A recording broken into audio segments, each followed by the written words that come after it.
Good afternoon, everyone. This is Henry. In tonight's video newsletter, I really have to take a step back and think about how, we began this conversation right at 2 weeks ago, and I told you that going out into July is the spot that you wanted to be for your butterfly. Here we are now, just some 2 weeks after that conversation, and we're now only 1%, at least from that first target. So it's just a really fascinating reflection on, going back one and showing you that this gap was paramount, and the way that it cleared the 618 retracement, really caught my eye. Again, I covered that with you when it unfolded, and it's just fascinating to look back and see the precision that ended up being the low. All right, well, now let's move into the current markets. Where do we go next?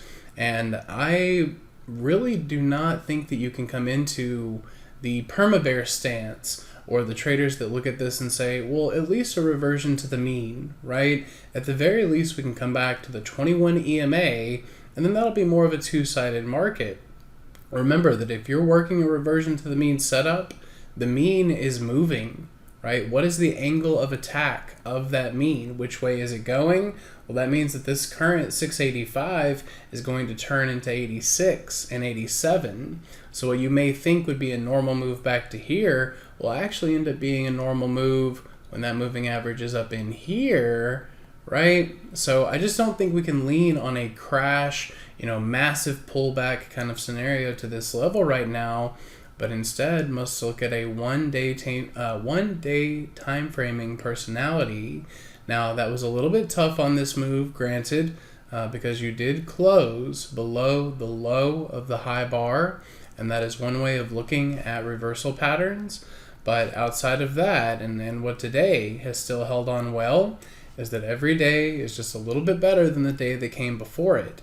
So you've got this slingshot effect that the V bottom has made, and now as this thing has just got such a strong trajectory, what you're looking for is spots where you undercut that day's previous low, you recover it, and then go back on with the bullish trend. So that's what I'm going to be watching for into tomorrow. Again, it's hard to say where the futures will be, as right now we are digesting Tesla earnings. You've got a few chip companies that'll be due out a little bit later.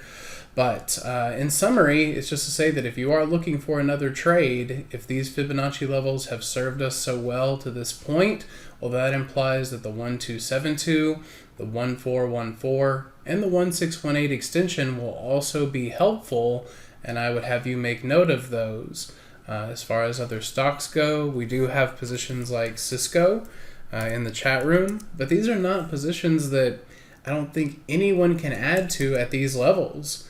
It's just one, again, like the S&P, one time framing to the buy side that has pushed us into a fresh new lifetime high, and now we just run a trailing stop for whenever this thing decides to reverse, or we can take profits at extensions similar to that index concept. MP is another that's really been showing up for us lately, but it's really hard to find an entry in a fresh equity position right now. So that's why I give you the review of the index. You can day trade this. You can use those ranges for opportunity every session, and that's where I've been focusing the majority of my efforts. So I hope you find the review helpful. I hope you have enjoyed the charts. Have a great rest of your evening. We'll see you in the chat room tomorrow. Hey traders, this is Henry with simplertrading.com. I wanted to thank you for watching today's video. I hope you found it helpful, and if so, be sure to click the like and subscribe buttons down below. If you would like to also see me putting these ideas into action and trading my own account live in front of you, be sure to sign up at simplertrading.com, and I hope to see you in the chat room sometime soon.